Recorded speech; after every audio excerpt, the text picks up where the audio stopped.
पाञ्चजन्यं ऋषिकेशो देवदत्तं धनञ्जयः पौण्ड्रं दध्मौ महाशङ्खं भीमकर्मावृकोदरः।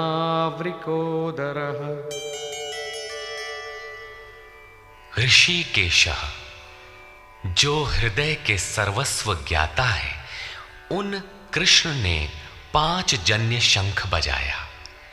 पांचों ज्ञानेंद्रियों को पंच तन्मात्राओं शब्द, स्पर्श, रूप, रस, गंध के रसों से समेटकर अपने जन भक्त की श्रेणी में ढालने की घोषणा की। विकराल रूप से बहकती हुई इंद्रियों को समेटकर उन्हें अपने सेवक की श्रेणी में खड़ा कर देना हृदय से प्रेरक सद्गुरु की देन है। श्री कृष्ण एक योगेश्वर सद्गुरु थे। शिष्यस्तेहम्, भगवन मैं आपका शिष्य हूं। बाह्य विषय वस्तुओं को छोड़कर ध्यान में इष्ट के अतिरिक्त दूसरा न देखें, दूसरा न सुने, न दूसरे का स्पर्श करें। ये सद्गुरु के अनुभव संचार पर निर्भर करता है। देवदत्तम धनंजयः, दैवी संपत्ति को अधीन करने वाला अनुराग ही अर्जुन है। इष्ट के अनुरूप लगाव, जिसमें विरह, वैराग्य, अश्रुपात हो। गदगद गिरा नयन बह नीरा, रोमांच हो। इष्ट के अतिरिक्त अन्य विषय वस्तु का लेश मात्र टकराव न होने पाए, उसी को अनुराग कहते हैं। यदि ये सफल होता है तो परम देव परमात्मा में प्रवेश दिलाने वाली दैवी संपद पर आधिपत्य प्राप्त कर लेता है। इसी का दूसरा नाम धनंजय भी है। एक धन तो बाहरी संपत्ति है, जिससे शरीर निर्वाह की व्यवस्था होती है। आत्मा से इसका कोई संबंध नहीं है। इससे परे स्थिर आत्मिक संपत्ति ही निज संपत्ति है। बृहदारण्य कोपनिषद में याज्ञवल्क्य ने मैत्रेयी को यही समझाया कि धन से संपन्न पृथ्वी के स्वामित्व से भी अमृतत्व की प्राप्ति नहीं हो सकती। उसका उपाय आत्मिक संपत्ति है। भयानक कर्म वाले भीमसेन ने पौंड्र अर्थात प्रीति नामक महाशंख बजाया। भाव का उद्गम और निवास स्थान हृदय है, इसलिए इसका नाम वृकोदर है। आपका भाव लगाव बच्चे में होता है, किंतु वस्तुतः वो लगाव आपके हृदय में है, जो बच्चे में जाकर मूर्त होता है। ये भाव अथाह और महान बलशाली है। उसने प्रीति नामक महाशंख बजाया। भाव में ही वो प्रीति निहित है, इसीलिए भीम ने पौंड्र प्रीति नामक महाशंख बजाया। भाव महान बलवान है, किंतु प्रीति संचार के माध्यम से। हरि व्यापक सर्वत्र समाना, प्रेम ते प्रकट हो ही मैं जाना।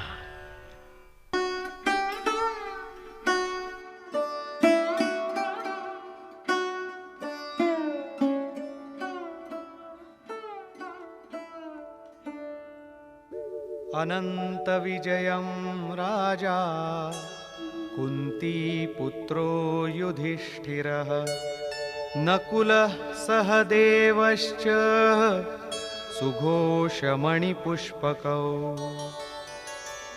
कुंती पुत्र राजा युधिष्ठिर ने अनंत विजय नामक शंख बजाया। कर्तव्य रूपी कुंती और धर्म रूपी युधिष्ठिर। धर्म पर स्थिरता रहेगी तो अनंत विजयम अनंत परमात्मा में स्थिति दिलाएगा। युद्धे स्थिरः सह युधिष्ठिरः। प्रकृति पुरुष क्षेत्र क्षेत्रज्ञ के संघर्ष में स्थिर रहता है, महान दुख से भी विचलित नहीं होता। तो एक दिन जो अनंत है, जिसका अंत नहीं है, वो है परम तत्व परमात्मा, उस पर विजय दिला देता है। नियम रूपी नकुल ने सुघोष नामक शंख बजाया। ज्यों-ज्यों नियम उन्नत होगा, अशुभ का शमन होता जाएगा, शुभ घोषित होता जाएगा। सत्संग रूपी सहदेव ने मणिपुष्पक शंख बजाया। मनीषियों ने प्रत्येक श्वास को बहुमूल्य मणि की संज्ञा दी है। हीरा जैसी श्वासा बातों में बीती जाए। एक सत्संग तो वो है जो आप सत्पुरुषों की वाणी से सुनते हैं, किंतु यथार्थ सत्संग आंतरिक है। श्री कृष्ण के अनुसार आत्मा ही सत्य है, सनातन है। चित्त सब ओर से सिमटकर आत्मा की संगत करने लगे, यही वास्तविक सत्संग है। ये सत्संग चिंतन, ध्यान और समाधि के अभ्यास से संपन्न होता है। ज्यों-ज्यों सत्य के सान्निध्य में सुरत टिकती जाएगी, त्यों-त्यों एक-एक श्वास पर नियंत्रण मिलता जाएगा। मन सहित इंद्रियों का निरोध होता जाएगा। जिस दिन सर्वथा निरोध होगा, वस्तु प्राप्त हो जाएगी। वाद्य यंत्रों की तरह चित्त का आत्मा के स्वर में स्वर मिलाकर संगत करना ही सत्संग है। बाह्य मणि कठोर है, किंतु श्वास मणि पुष्प से भी कोमल है। पुष्प तो विकसित होने या टूटने पर कुम्हलाता है, किंतु आप अगले श्वास तक जीवित रहने की गारंटी नहीं दे सकते। किंतु सत्संग सफल होने पर प्रत्येक श्वास पर नियंत्रण दिलाकर परम लक्ष्य की प्राप्ति करा देता है। इसके आगे पांडवों की कोई घोषणा नहीं है, किंतु प्रत्येक साधन कुछ न कुछ निर्मलता के पथ में दूरी तय करता है। आगे कहते हैं,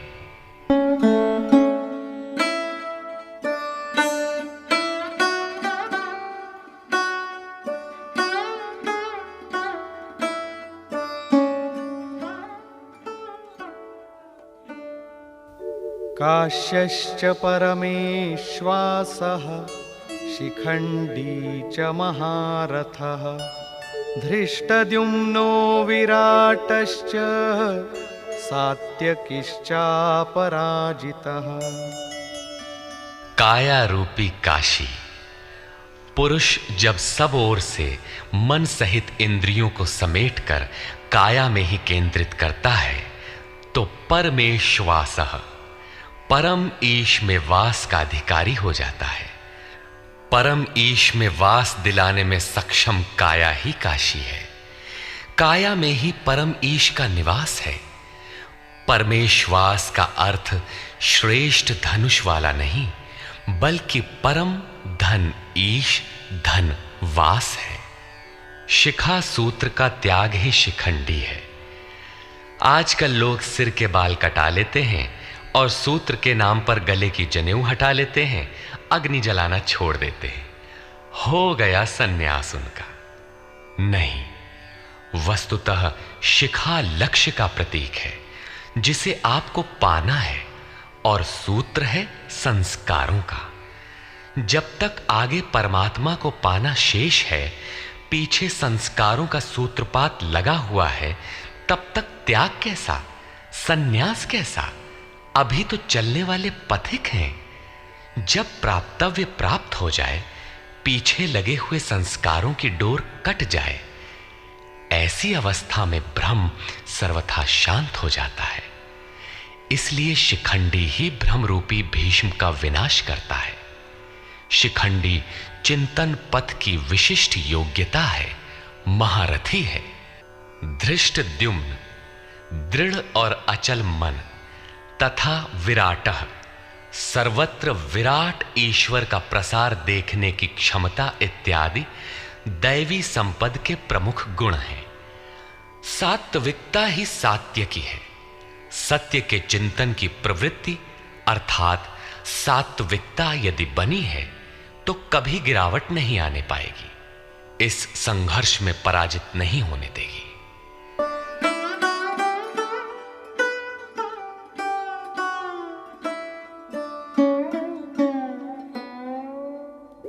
द्रुपदो द्रौपदेयाश्च सर्वशः पृथिवीपते सौभद्रश्च महाबाहुः शंखान् दद्मुः पृथक् पृथक्।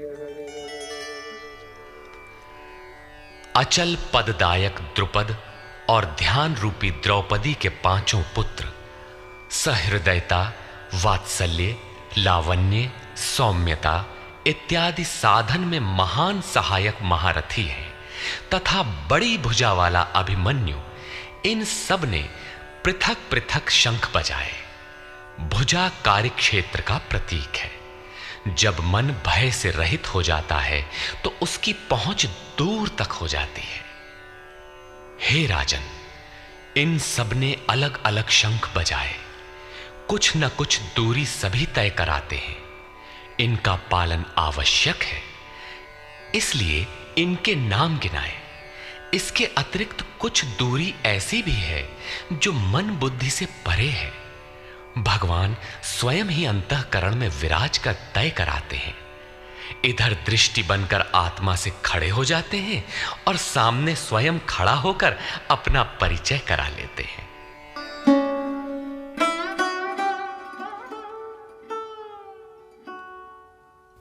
सघोषो धार्तराष्ट्राणां हृदयानि व्यदारयत्। नभश्च पृथिवीं चैव तुमुलो व्यनुनादयन्। उस घोर शब्द ने आकाश और पृथ्वी को भी शब्दायमान करते हुए धृतराष्ट्र पुत्रों के हृदय विदीर्ण कर दिए। सेना तो पांडवों की ओर भी थी, किंतु हृदय विदीर्ण हुए धृतराष्ट्र पुत्रों के। वस्तुतः पांचजन्य दैवी शक्ति पर आधिपत्य, अनंत पर विजय, अशुभ का शमन और शुभ की घोषणा धारावाही होने लगे तो कुरुक्षेत्र आसुरी संपद, बहिर्मुखी प्रवृत्तियों का हृदय विदीर्ण हो जाएगा। उनका बल शनैः शनैः क्षीण होने लगता है। सर्वथा सफलता मिलने पर मोहमयी प्रवृत्तियां सर्वथा शांत हो जाती हैं।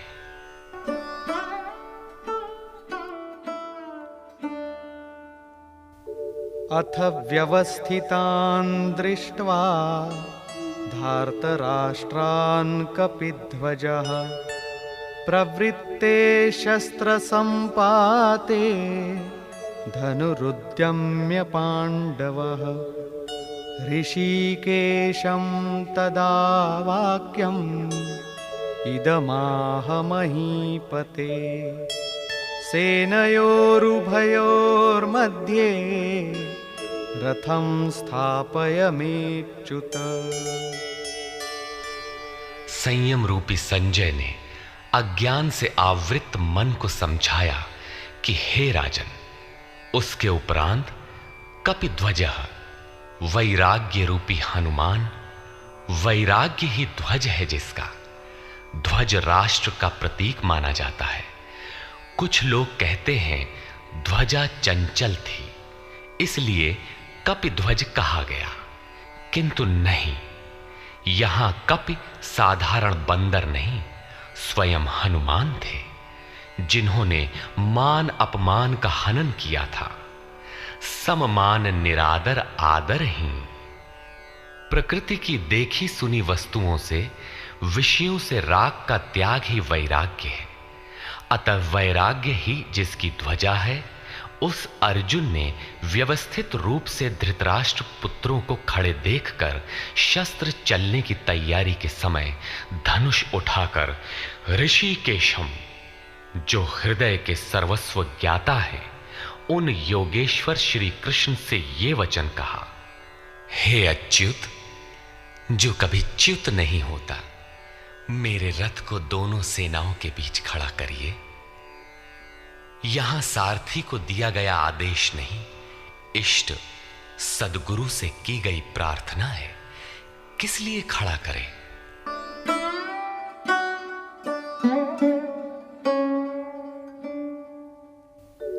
यावदेतान्निरीक्षेऽहं योद्धुकामानवस्थितान् कैर्मया सह योद्धव्यम् अस्मिन् रणसमुद्यमे। जब तक मैं इन स्थित हुए युद्ध की कामना वालों को अच्छी प्रकार देख न लूं कि इस युद्ध के उद्योग में मुझे किन किन के साथ युद्ध करना योग्य है, इस युद्ध व्यापार में मुझे किन किन के साथ युद्ध करना है।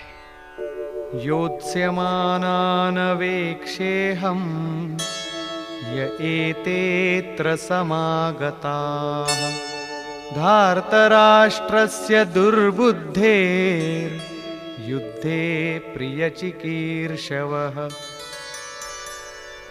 दुर्बुद्धि दुर्योधन का युद्ध में कल्याण चाहने वाले जो ये राजा लोग इस सेना में आए हैं, उन युद्ध करने वालों को मैं देखूंगा, इसलिए खड़ा करें।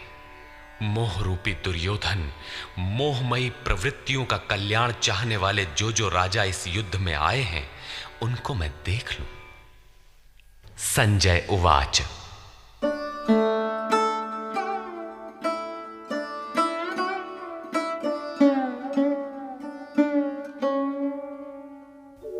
एवमुक्तो ऋषिकेशो गुडाकेशेन भारत सेनयोरुभयोर्मध्ये स्थापयित्वा रथोत्तमम् भीष्मद्रोणप्रमुखतः सर्वेषां च महीक्षिताम् उवाच पार्थ पश्यैतान् समवेतान् कुरुनीति। संजय बोला, निद्राजयी अर्जुन द्वारा इस प्रकार कहे जाने पर हृदय के ज्ञाता श्री कृष्ण ने दोनों सेनाओं के बीच भीष्म, द्रोण और महीक्षिताम शरीर रूपी पृथ्वी पर अधिकार जमाए हुए संपूर्ण राजाओं के बीच उत्तम रथ को खड़ा करके कहा कि पार्थ, इन इकट्ठे हुए कौरवों को देख, यहां उत्तम रथ सोने चांदी का रथ नहीं है। संसार में उत्तम की परिभाषा नश्वर शरीर के प्रति अनुकूलता प्रतिकूलता से की जाती है। ये परिभाषा अपूर्ण है। जो हमारे आत्मा, हमारे स्वरूप का सदैव साथ दे, वही उत्तम है, जिसके पीछे अनुत्तम मलिनता न हो।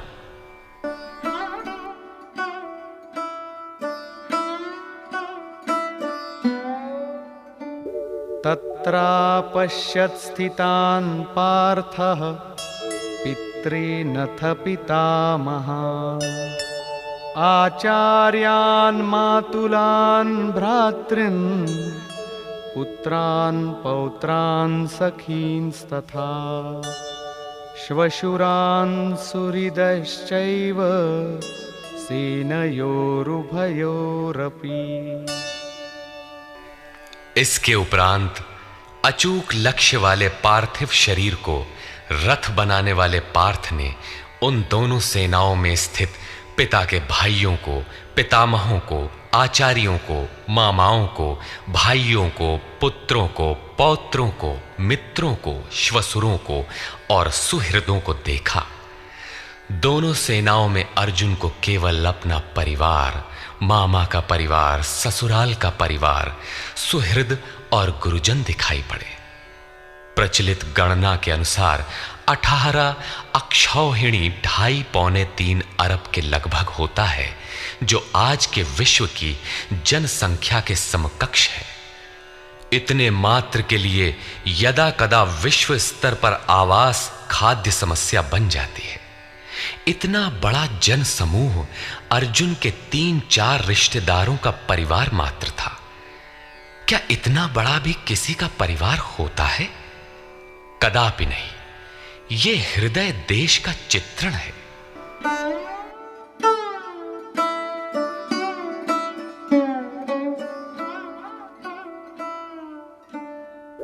तान् समीक्ष्य स कौन्तेयः सर्वान् बन्धूनवस्थितान् कृपया परयाविष्टो विषीदन्निदमब्रवीत्। इस प्रकार खड़े हुए उन संपूर्ण बंधुओं को देखकर अत्यंत करुणा से आवृत वो कुंती पुत्र अर्जुन शोक करता हुआ बोला। अर्जुन उवाच।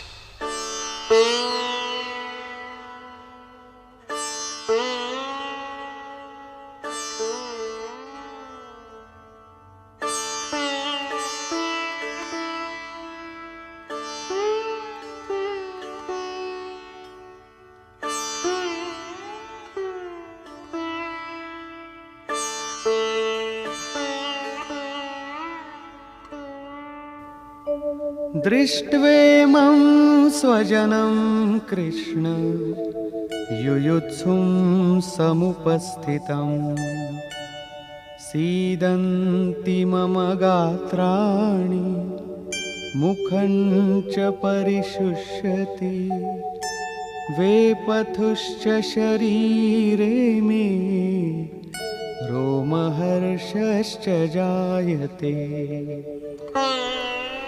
हे कृष्ण, इस युद्ध की इच्छा वाले खड़े हुए स्वजन समुदाय को देखकर मेरे अंग शिथिल हुए जाते हैं, मुख सूखा जाता है और मेरे शरीर में कंप तथा रोमांच हो रहा है। इतना ही नहीं, गांडीवं स्रंसते हस्तात् त्वक्चैव परिदह्यते न च शक्नोम्यवस्थातुं भ्रमतीव च मे मनः। हाथ से गांडीव गिरता है, त्वचा भी जल रही है। अर्जुन को ज्वर सा हो आया, संतप्त हो उठा कि ये कैसा युद्ध है जिसमें स्वजन ही खड़े हैं।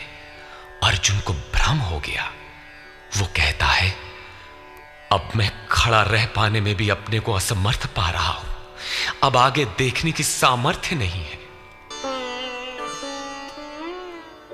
निमित्तानि च पश्यामि विपरीतानि केशव न च श्रेयोनुपश्यामि हत्वा स्वजनमाहवे। हे केशव, इस युद्ध का लक्षण भी विपरीत ही देखता हूं। युद्ध में अपने कुल को मारकर परम कल्याण भी नहीं देखता हूं। कुल को मारने से कल्याण कैसे होगा?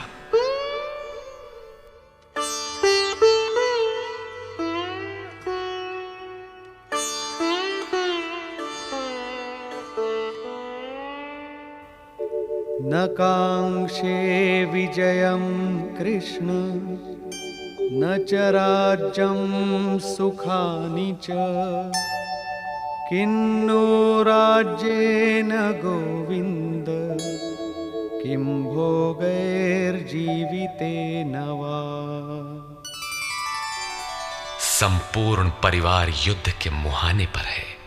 इन्हें युद्ध में मारकर विजय से मिलने वाला राज्य और राज्य से मिलने वाला सुख अर्जुन को नहीं चाहिए। वो कहता है, हे श्री कृष्ण, मैं विजय नहीं चाहता, राज्य तथा सुख भी नहीं चाहता। हे गोविंद, हमें राज्य या भोग अथवा जीवन से भी क्या प्रयोजन है? क्यों?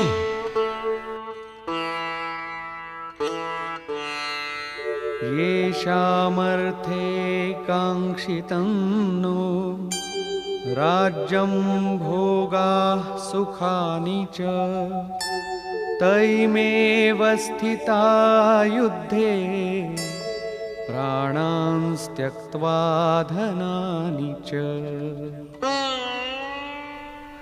हमें जिनके लिए राज्य भोग और सुखादिक इच्छित हैं, वे ही परिवार जीवन की आशा त्याग कर युद्ध के मैदान में खड़े हैं।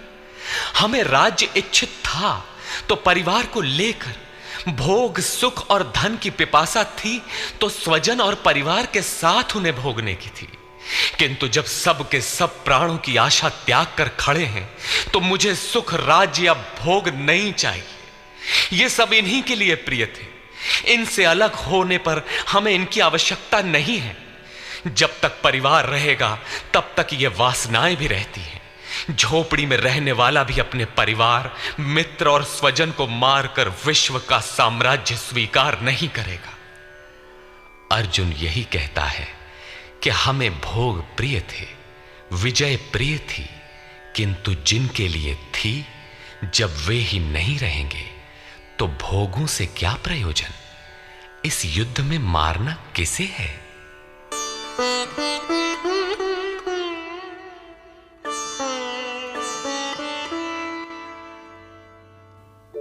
आचार्याः पितरः पुत्राः तथैव च पितामहाः मातुलाः श्वशुराः पौत्राः शालाः संबंधिनस्तथा।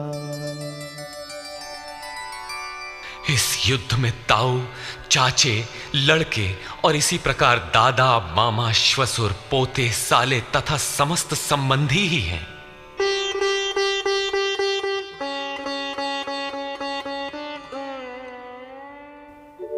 एतान्न हन्तुमिच्छामि घ्नतोऽपि मधुसूदन अपि त्रैलोक्यराज्यस्य हेतोः किन्नु मही कृते। हे मधुसूदन, मुझे मारने पर भी अथवा 3 लोक के राज्य के लिए भी मैं इन सबको मारना नहीं चाहता। फिर पृथ्वी के लिए कहना ही क्या? 18 अक्षौहिणी सेना में अर्जुन को अपना परिवार ही दिखाई पड़ा। इतने अधिक स्वजन वास्तव में क्या हैं? वस्तुतः अनुराग ही अर्जुन है। भजन के आरंभ में प्रत्येक अनुरागी के समक्ष यही समस्या रही है। सभी चाहते हैं कि हम भजन करें, उस परम सत्य को पालें, किंतु किसी अनुभवी सद्गुरु के संरक्षण में कोई अनुरागी जब क्षेत्रज्ञ के संघर्ष को समझता है कि हमें किन से लड़ना है, तो वो हताश हो जाता है। वो चाहता है कि हमारे पिता का परिवार, ससुराल का परिवार, मामा का परिवार, सुहृद, मित्र और गुरुजन साथ रहें, सभी सुखी रहें और इन सब की व्यवस्था करते हुए हम परमात्म स्वरूप की प्राप्ति भी कर लें। किंतु जब वो समझता है कि आराधना में अग्रसर होने के लिए परिवार छोड़ना होगा, इन संबंधों का मोह समाप्त करना होगा, तो वो अधीर हो उठता है। पूज्य महाराज जी कहा करते थे, मरना और साधु होना बराबर है। साधु के लिए सृष्टि में दूसरा कोई जीवित है भी, किंतु घर वालों के नाम पर कोई नहीं है। यदि कोई है तो लगाव है। मोह समाप्त कहां हुआ? जहां तक लगाव है, उसका पूर्ण त्याग, उस लगाव के अस्तित्व मिटने पर ही उसकी विजय है। इन संबंधों का प्रसार ही तो जगत है, अन्यथा जगत में हमारा क्या है? तुलसीदास कहे चिद विलास जग, बूझत बूझत बूझ है। मन का प्रसार ही जगत है। योगेश्वर कृष्ण ने भी मन के प्रसार को ही जगत कहकर संबोधित किया। जिसने इसके प्रभाव को रोक लिया, उसने चराचर जगत ही जीत लिया। इहैव तैर्जितः सर्गो येषां साम्ये स्थितम मनः। केवल अर्जुन अधीर था, ऐसी बात नहीं है। अनुराग सबके हृदय में है। प्रत्येक अनुरागी अधीर होता है, उसे संबंधी याद आने लगते हैं। पहले वो सोचता था कि भजन से कुछ लाभ होगा तो ये सब सुखी होंगे, इनके साथ रहकर उसे भोगेंगे। जब ये साथ ही नहीं रहे तो सुख लेकर क्या करेंगे? अर्जुन की दृष्टि राज्य सुख तक ही सीमित थी। वो त्रिलोकी के साम्राज्य को ही सुख की पराकाष्ठा समझता था।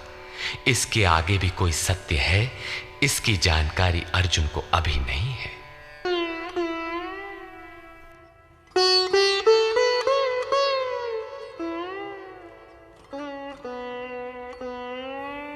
निहत्य धार्तराष्ट्रान्नः का प्रीतिः स्याज्जनार्दन पापमेवाश्रयेदस्मान् हत्वैतानाततायिनः।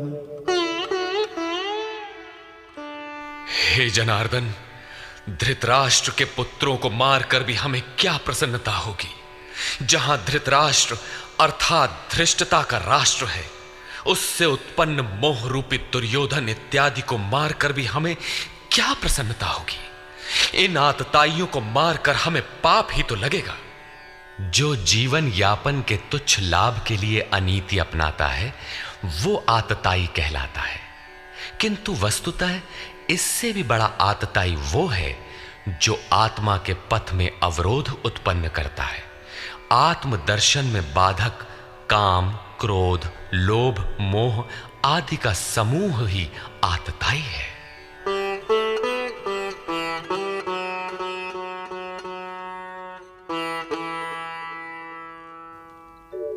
तस्मान्नार्हा वयं हन्तुं धार्तराष्ट्रान् स्वबान्धवान् स्वजनं हि कथं हत्वा सुखिनः स्याम माधव। इससे हे माधव, अपने बांधव धृतराष्ट्र के पुत्रों को मारने के लिए हम योग्य नहीं हैं। स्वबांधव कैसे? वे तो शत्रु थे ना। वस्तुतः शरीर के रिश्ते अज्ञान से उत्पन्न होते हैं। ये मामा है, ससुराल है, स्वजन समुदाय है, ये सब अज्ञान ही तो है। जब शरीर ही नश्वर है तब इसके रिश्ते ही कहां रहेंगे। मोह है तभी तक सुहृद है, हमारा परिवार है, हमारी दुनिया है। मोह नहीं तो कुछ भी नहीं। इसीलिए वे शत्रु भी अर्जुन को स्वजन दिखाई पड़े। वो कहता है कि अपने कुटुंब को मारकर हम कैसे सुखी होंगे। यदि अज्ञान और मोह न रहे तो कुटुंब का अस्तित्व न हो। यह अज्ञान ज्ञान का प्रेरक भी है। भर्तृहरि, तुलसी इत्यादि अनेक महानुभावों को वैराग्य की प्रेरणा पत्नी से मिली, तो कोई सौतेली मां के व्यवहार से खिन्न होकर वैराग्य पथ पर अग्रसर हुआ दिखाई देता है।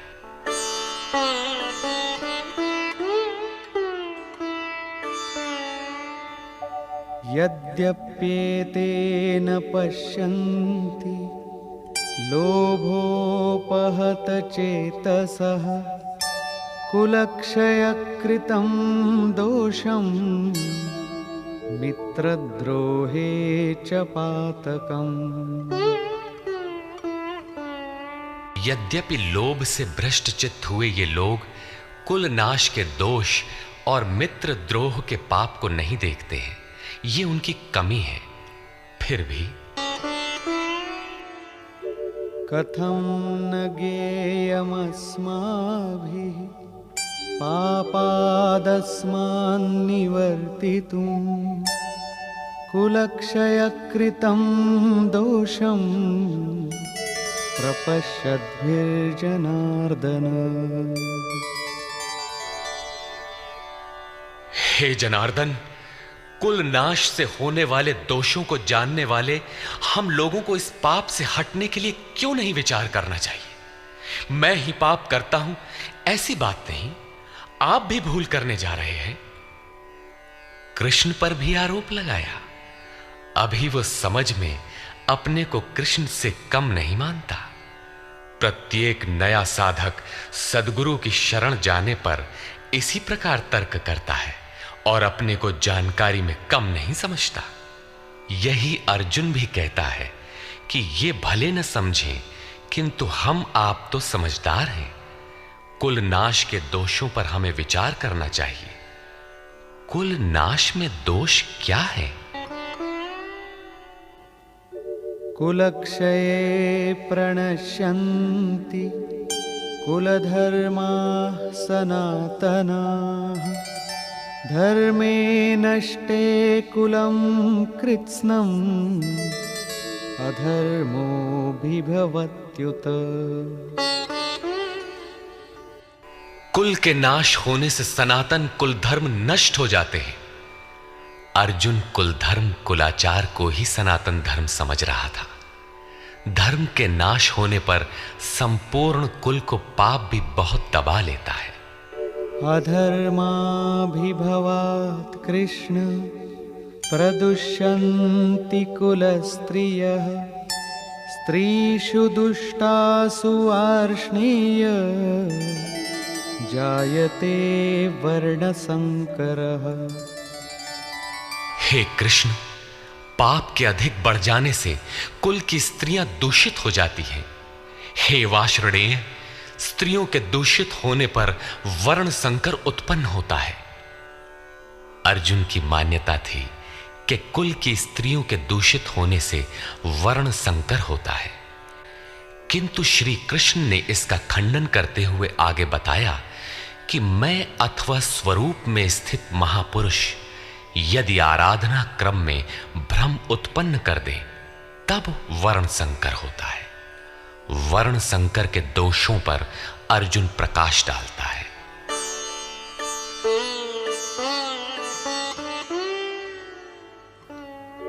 संकरो नरकायैव कुलघ्नानां कुलस्य च। पतन्ति पितरो येषां लुप्तपिण्डोदकक्रियाः। वर्ण संकर कुल घातियों और कुल को नरक में ले जाने के लिए ही होता है। लुप्त हुई पिंड क्रिया वाले इनके पितर लोग भी गिर जाते हैं। वर्तमान नष्ट हो जाता है, अतीत के पितर गिर जाते हैं और भविष्य वाले भी गिरेंगे। इतना ही नहीं,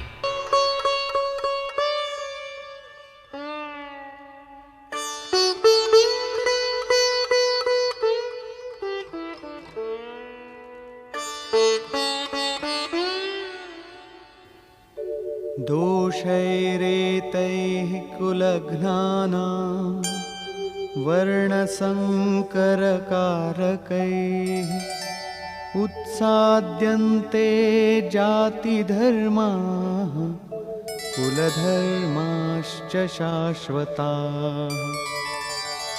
इन वर्ण संकर कारक दोषों से कुल और कुलघातियों के सनातन कुल धर्म और जाति धर्म नष्ट हो जाते हैं।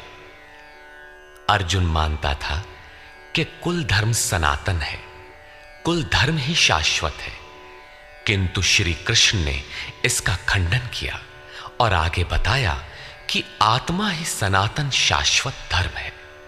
वास्तविक सनातन धर्म को जानने से पहले मनुष्य धर्म के नाम पर किसी न किसी रूढ़ि को जानता है। ठीक इसी प्रकार अर्जुन भी जानता है, जो कृष्ण के शब्दों में एक रूढ़ि है।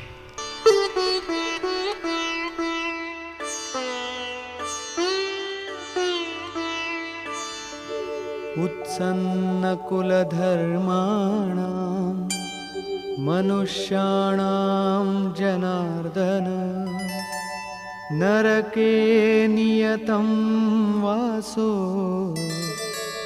भवतीत्यनुशुश्रुम।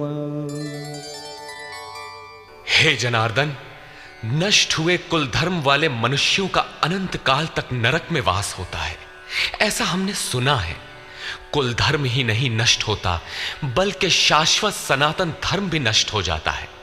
जब धर्म ही नष्ट हो गया तो ऐसे पुरुष का अनंत काल तक नरक में निवास होता है, ऐसा हमने सुना है, देखा नहीं, सुना है। अहो बत महत् पापं कर्तुं व्यवसिता वयं यद्राज्य सुखलोभेन हन्तुं स्वजनमुद्यताः। अहो, शोक है कि हम लोग बुद्धिमान होकर भी महान पाप करने को तैयार हुए हैं। राज्य और सुख के लोभ से अपने कुल को मारने के लिए उद्यत हुए हैं। अभी अर्जुन अपने को कम ज्ञाता नहीं समझता। आरंभ में प्रत्येक साधक इसी प्रकार बोलता है, महात्मा बुद्ध का कथन है कि मनुष्य जब अधूरी जानकारी रखता है तो अपने को महान ज्ञानी समझता है, और जब आधे से आगे की जानकारी हासिल करने लगता है तो अपने को महान मूर्ख समझता है। ठीक इसी प्रकार अर्जुन भी अपने को ज्ञानी ही समझता है। वो कृष्ण को ही समझाता है कि उस पाप से परम कल्याण हो ऐसी बात भी नहीं। केवल राज्य और सुख के लोभ में पड़कर हम लोग कुल नाश करने को उद्यत हुए हैं, महान भूल कर रहे हैं। हम ही भूल कर रहे हैं ऐसी बात नहीं, आप भी भूल कर रहे हैं। एक धक्का कृष्ण को भी दिया। अंत में अर्जुन अपना निर्णय देता है।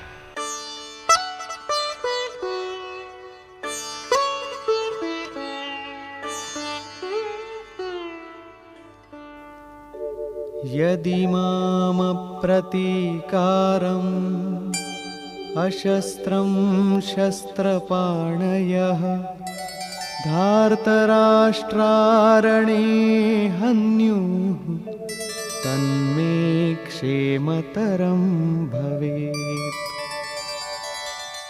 यदि मुझ शस्त्र रहित न सामना करने वाले को शस्त्रधारी धृतराष्ट्र के पुत्र रण में मारे तो उनका वो मारना भी मेरे लिए अति कल्याणकारक होगा।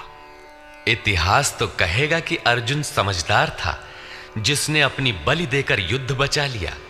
लोग प्राणों की आहुति दे डालते हैं कि भोले भाले मासूम बच्चे सुखी रहें, कुल तो बचा रहे।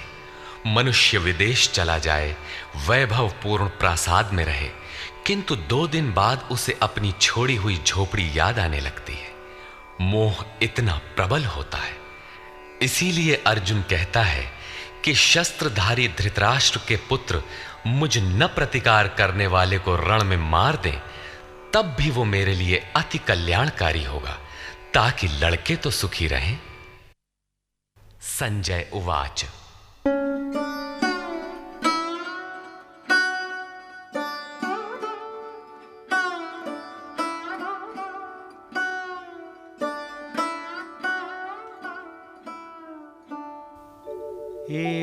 एवमुक्त्वार्जुनः संख्ये रथोपस्थ उपाविशत् विसृज्य सशरं चापं शोकसंविघ्नमानसः।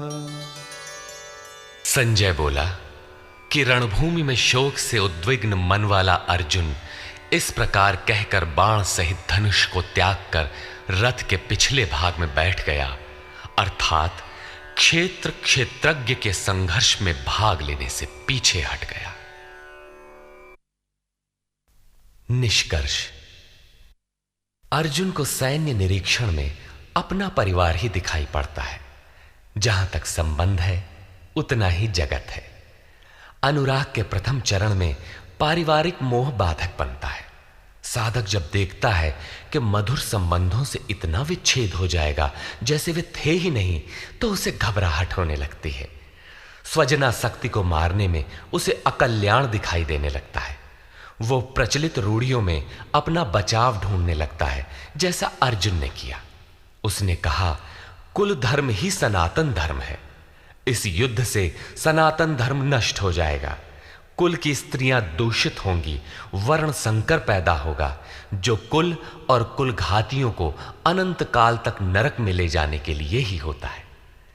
अर्जुन अपनी समझ से सनातन धर्म की रक्षा के लिए विकल है।